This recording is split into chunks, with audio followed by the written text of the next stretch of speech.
بہت اہم، یعنی حدیث قدسی میں سے ایک میں پروردگار کا یہ ارشاد بھی ہے کہ سارا سال میرا بندہ دعا کرنے کے بعد یہ انتظار کرتا ہے کہ میں اس کی حاجت پوری کروں، اور یہ رمضان کی کچھ راتیں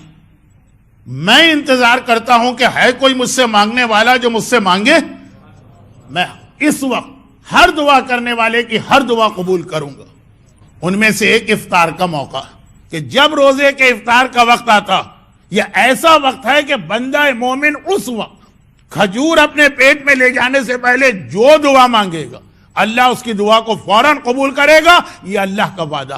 خانہ کعبہ پہ پہلی نگاہ پڑتے ہی آپ کی دعا قبول، اور افطار کے موقع پہ کھجور یعنی پورے دن کے فاقے کے بعد پہلی غذا اپنے پیٹ میں لے جانے سے پہلے جو دعا مانگیں گے، دونوں کے لیے سیم حدیث ہے، سیم ورڈنگ ہے، اور راویوں کے اعتبار سے روزے والی حدیث زیادہ معتبر۔ تو اب یہ تو رمضان کے وہ مختلف چانسز، جس کے لیے یہاں بھی ایک حدیث آ گئی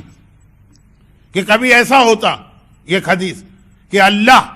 تمہارے ہر پرابلم کو سالو کرنے کو تیار، لیکن جو اللہ نے اس کا طریقہ رکھا ہے، جو اس کا ٹائم رکھا ہے، وہ تم نے مس کر دیا، اور سارا سال اب تم روگے۔ رمضان اب اگلے ہی سال آئے گا، اس سے پہلے نہیں آ سکتا۔ سارا سال رونے والا، کاش جب قبولیت دعا کے موقع تھے اس وقت اگر 2 منٹ لگا دیتا تو یہ 2 منٹ کی زحمت اسے 365 دنوں کی زحمت سے بچا سکتی ہے۔ یہ پورے رمضان کے لیے بھی حدیث، ہر افطار کے لیے بھی ہے، ہر شب جمعہ کے لیے بھی ہے، اور شب قدر کے لیے بھی ہے، اور آج کی رات کے لیے بھی۔ چونکہ آج کی رات کو ہمارے یہاں دعاؤں کی کتابوں میں الگ سے ہائی لائٹ کر کے نہیں لکھا گیا، اس اعتبار سے میں نے چاہا کہ تھوڑا سا آپ کو یاد دلا دوں اور پھر میں اپنے عنوان پہ آ جاؤں۔ اور اسی رات کی اہمیت قرآن کریم نے، یہ رات سے مطلب آج کی رات اور آنے والا دن ملا کے، یعنی 17 رمضان، اسی دن اور رات کی اہمیت قرآن کریم نے 2 مقام پہ بتائی، ایک دن شروع ہونے سے پہلے اور ایک دن ختم ہوتے وقت، ایک رات کے وقت اور ایک کل دن کے اختتام پر۔ 2 لفظ آئے ہیں قرآن، جن میں سے ایک سورہ انفال کی آیت اور دوسری اس سورہ روم کی آیت، جو بعض مراجع کے مقلد کل سے تلاوت کریں گے، شب قدر کے 3 راتیں، اور بعض مراجع کے مقلد جسے پرسوں تلاوت کریں گے، سورہ روم۔ سورہ روم کی آیت کا ترجمہ پہلے سن لیں۔ قرآن کہہ رہا ہے کہ اور وہ دن کو یاد کرو جس دن سارے مومنین خوشی منا رہے تھے اور عید سیلیبریٹ کر رہے تھے۔ یفرح المومنون، فرحت میں تھے، خوشی میں تھے، سیلیبریشن تھا صاحبان ایمان پر، بنصر اللہ، کیونکہ اللہ کی مدد آ گئی تھی، اللہ کی مدد۔ واللہ ینصر من یشاء، اور اللہ جس کی چاہتا ہے مدد کرتا ہے۔ قرآن کریم نے یہ جو ایک لفظ استعمال کیا، اور یہاں رک کر ایک جملہ اور میں کہہ دوں، رسول خدا کی 63 ایئرز کی زندگی میں اور رسالت کے 23 ایئرز میں کوئی ایسا موقع نہیں ہے جس کے لیے یہ لفظ قرآن لایا ہو کہ آج مومنوں نے خوشی منائی۔ پیغمبر کی زندگی میں صرف ایک دن ایسا تھا، 17 رمضان، تقریباً سن سیٹ کا وقت، غروب آفتاب کا، جب قرآن کہہ رہا کہ آج سارے صاحبان ایمان خوشی منا رہے تھے کیونکہ اللہ نے ان کی مدد کی تھی، اور وہ تھی جب یہ لوگ بدر کے میدان سے وکٹوریس یا فاتح بن کے واپس آ رہے تھے۔ آج کی رات وہ رات تھی کہ کل صبح جنگ بدر ہونے والی، جس کے لیے قرآن نے کہا وَلَقَدْ نَصَرَكُمُ اللَّهُ بِبَدْرٍ، اللہ نے جنگ بدر میں تمہاری مدد کی، اور اس کا نتیجہ یہ نکلا کہ کل مومنین نے عید منائی۔ مگر اس سے پہلے آج کی رات، یہ رات شب بدر، شب جنگ بدر، جس کے لیے قرآن کہہ رہا کہ یاد کرو وہ وقت استستغیثون ربکم، آج کی رات تم اپنے پروردگار کی بارگاہ میں گڑ گڑا کے دعا مانگ رہے تھے، استغاثہ کر رہے تھے، آج تمہیں اللہ کی نصرت و مدد چاہیے تھی۔ اور اچھا آیت پوری کر لوں، فاستجاب لکم، تو اللہ نے آج کی رات تمہارے اس استغاثے کو قبول کیا اور تمہاری دعا کو قبول کیا۔ اور بدر کی رات جو تھی، یہ وہ دعا تھی جو معصوم نے بتایا کہ دعا میں اتنی طاقت بھی ہے کہ ناممکن ممکن ہو جاتا، مردہ زندہ ہو جاتا، جو کام کسی اعتبار سے بھی پاسبل نہیں ہے، دعا میں اتنی طاقت ہے کہ وہ کام بھی ہو جاتا. چنانچہ اگر آپ کی زندگی میں کوئی ایسا بڑا پرابلم،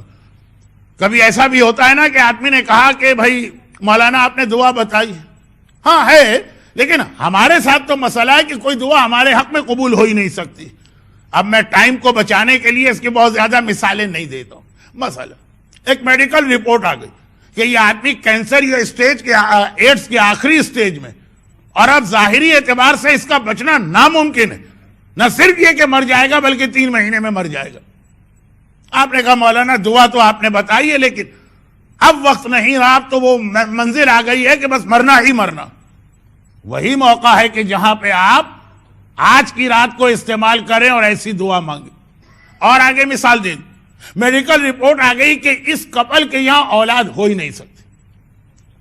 وہ بتا رہے ہیں اپنے سارا جو کچھ بھی ان کا سلسلہ،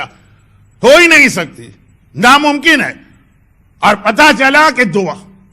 اب دیکھیں اس میں اور بہت ساری باتیں آئیں گی، کچھ جوک بھی آپ کے ذہن میں آ سکتے ہیں، کچھ رسول خدا کی سیرت کے واقعات بھی آپ کے ذہن میں آئیں گے. میری ایک مجبوری کو خیال رکھیے، ٹائم اور ٹائم. تو خلاصہ یہ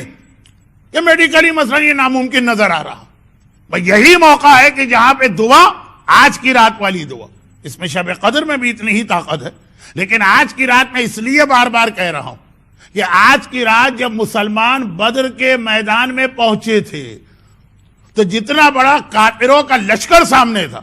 اس کو دیکھتے ہوئے وہی کیفیت تھی کہ امپاسبل، ناممکن ہے کہ ہم جیت جائیں. کہاں ہم 313، کہاں وہ 1000. کہاں یہاں صرف 2 آدمیوں کے پاس گھوڑے ہیں، وہاں 100 آدمیوں کے پاس گھوڑے. کہاں یہاں 313 میں کتنے ہی بچے ہیں، کتنے ہی بوڑھے ہیں، اور کہاں وہاں 1000 میں سب کے سب سلیکٹڈ ہیں. خالی ایک جنگ خندق میں عمر ابن عبدود کا نام آپ نے سنا. بدر کی لڑائی میں پتہ نہیں ایسے کتنے عمر ابن عبدود کو وہ لوگ لے کے آئے ہوئے تھے. کوئی مقابلہ ہی نہیں تھا، کوئی میچنگ ہی نہیں تھی. ایسا وہ بدر کا موقع کہ مسلمانوں کو ہارنا یقینی ہے، کافروں کا جیتنا یقینی. وہ وہی دعا. چنانچہ قرآن کا تستغیثون ربکم، یہ لفظ نہ جنگ احد میں آیا ہے، نہ جنگ خندق میں آیا ہے، نہ جنگ خیبر میں آیا ہے، نہ جنگ حنین میں آیا. جس طرح سے آج کی رات مسلمان اس لیے گڑ گڑا کے رو رہے کہ یقینی طور پہ شکست تھی کل، وہ اسی نیت کے ساتھ آئے تھے کہ ہم مرنا تو ہے، ہم مر جائیں، جیتنے نہیں آئے، کامیاب ہونے نہیں آئے. لیکن دعا کی یہ طاقت کہ آج کی رات جو ناممکن نظر آ رہا، within 24 hours جب کل کی رات آئی تو قرآن نے خود رپورٹ کیا یومئذ یفرح المومنون. اب دیکھو صاحبان ایمان کے چہرے پہ کتنی خوشی نظر آ رہی، صاحبان ایمان کتنے مسرور، صاحبان ایمان کتنے فرحت کی عالم میں ہیں. ناممکن کام ممکن ہو گیا. یہ آج کی رات کی دعا کی طاقت. اور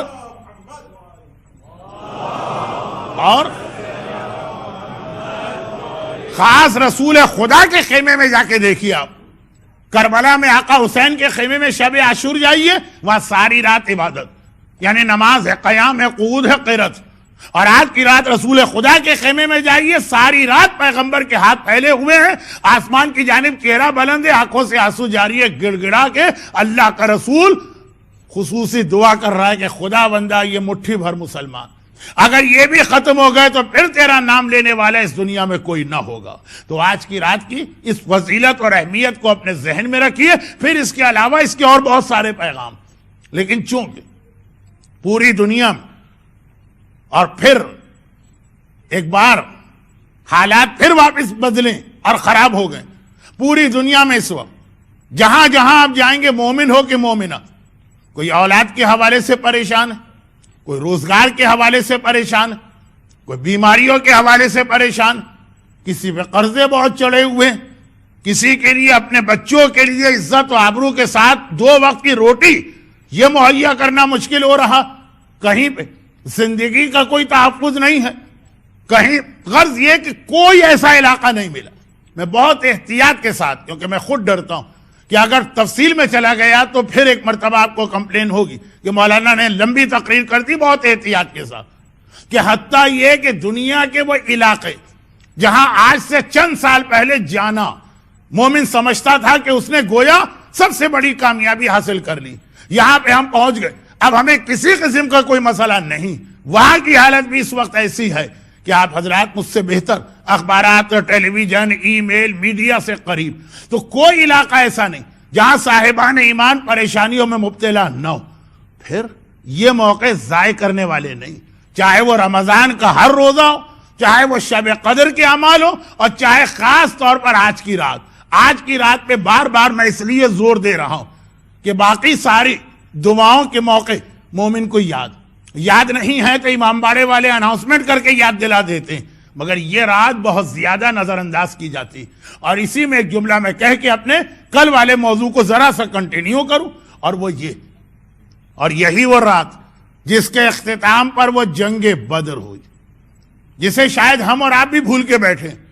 اہل بیت کے دشمنوں نے جنگ بدر کو کبھی نہیں بھلایا، چنانچہ دعائے ندبہ کا بھی یہ جملہ ہے، احقاد البدریہ، اے آقا حسین، بلکہ ایک طرح سے دعائے ندبہ میں تو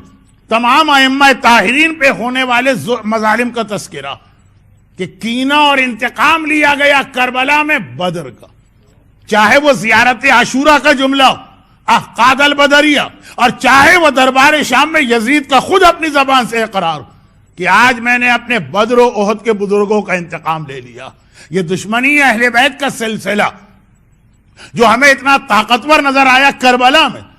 اس کے اندر بدر آج کی رات کی بہت زیادہ اہمیت۔ تو ایک جانب یہ رات دعا کی رات، اور ایسی دعا کہ جو آپ کے اعتبار سے ناممکن کام، مولانا اس میں دعا کیا کرے، کیسے اس میں دعا کریں، اس دعا کا فائدہ کیا، وہ آج کی رات 313 1000 کا مقابلہ کر ہی نہیں سکتے تھے، لیکن کیا، اور اتنی بڑی کامیابی کے ساتھ کیا۔ اور ساتھ ساتھ آج کی رات یہ یاد رکھنے کی رات بھی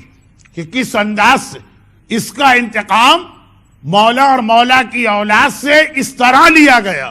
کہ دعائے ندبہ کے الفاظ میں مظالم کا سلسلہ آج تک جاری، اور اس وقت تک جاری رہے گا جب تک کہ ہمارے زمانے کا امام نہیں آ جاتا۔ برحمتک یا ارحم الراحمین،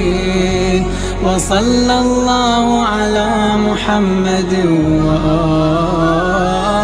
الطاہرین۔